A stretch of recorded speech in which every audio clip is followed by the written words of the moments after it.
I don't know if I got this part into the last post because of how many times I've had to record this, but I just want to say I could give Taylor Swift the benefit of the doubt and continue to say, like, mildly defend her and be like, maybe she's a victim also of Blake's false narratives. Because we know Blake's pattern of behavior so far is that she will take an event that factually happened and wrap a narrative around it to tell it, spin it differently than how it actually occurred. An example is the hot comment. It factually happened, but it did not happen in the context. It did not happen according to the narrative that Blake wrapped around it. So I could give Taylor the benefit of the doubt and be like, oh, she's another victim, most likely, of Blake's pattern of alternate truth, of alternate reality, of misrepresentation, of misunderstanding, like misperception, if you will. But then at the same time, it's kind of like, but then Blake or Taylor doesn't have the pause to check in and check reality. And here's the thing, she could take this moment, and if it is factual that she has distanced herself from Blake, and if it is factual that she understands that the evidence that's being presented is completely different than the story that she was told, she could come out with a statement and say, you know, I apologize. I prioritize the concerns and needs of my friends. I believe women. And in this circumstance, I believed the story that my friend was telling me about her concerns for her safety.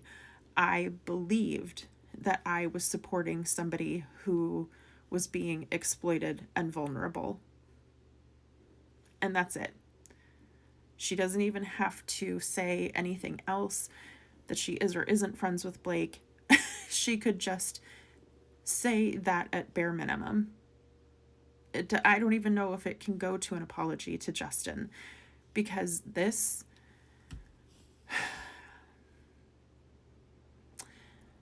we as marginalized people, especially in the arts industry, we are so desperate and so thirsty for people who represent, care, support, and actually meet our needs.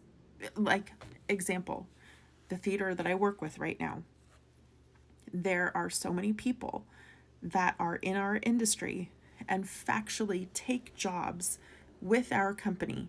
They will fly across the United States. They will come here, live here for months at a time, because we are one of the only theater companies that has and provides housing, even to our interns, that type of situation.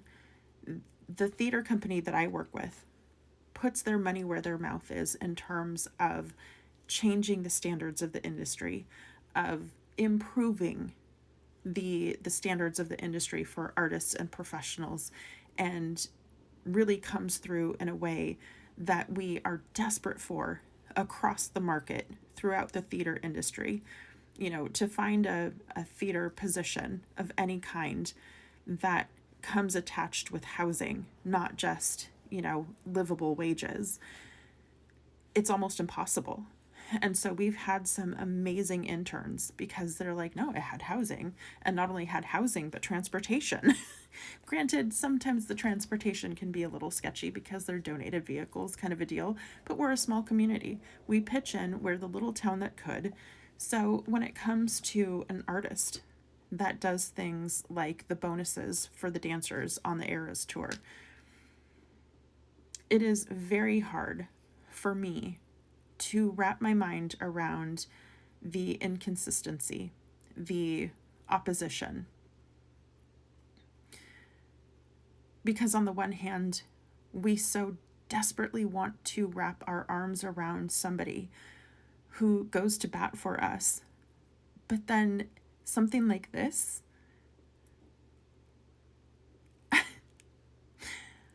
and so I, again, can give her the benefit of the doubt and think she's a victim of Blake's narrative spin. that seems to be happening consistently throughout this case. But the problem being is that even if that is the factual case, Taylor didn't slow down to inquire, didn't slow down to like reality check.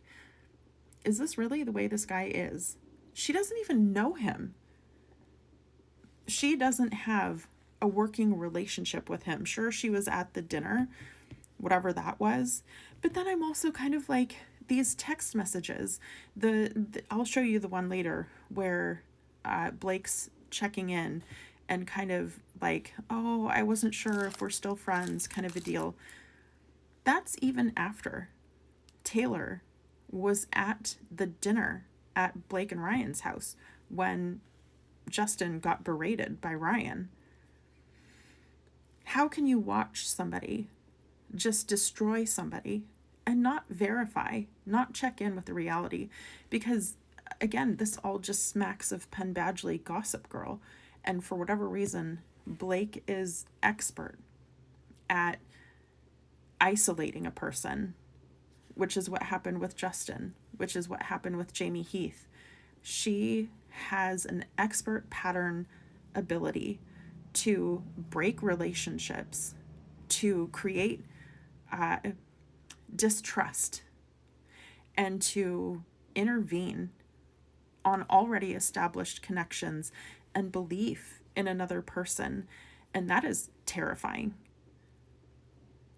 And I think that's the biggest reason why, out of all of this, Blake will most likely never be trusted to be brought in on another project, because every single person in the industry is going to look at her and wonder, will I be next? And if they aren't thinking that, then that is putting themselves at risk. And I think that is the bigger thing that Blake and people like Blake ride on, is the benefit of the doubt, one, and two, they're like, nah, somebody can't be that bad. Which I believe is the air of belief that Justin rode in on into this project, thinking like, oh, she's difficult to work with. Like, she can't be that difficult, especially if you're someone like Justin and you're willing to afford a person, all of the things, all of the accommodations that they're requesting in order to feel comfortable, in order to feel safe, to build rapport and to build a personal, professional working relationship. Like, how could you ever conceive, if you're kind, supportive, compassionate, communicative, that would ever be thrown in your face and weaponized?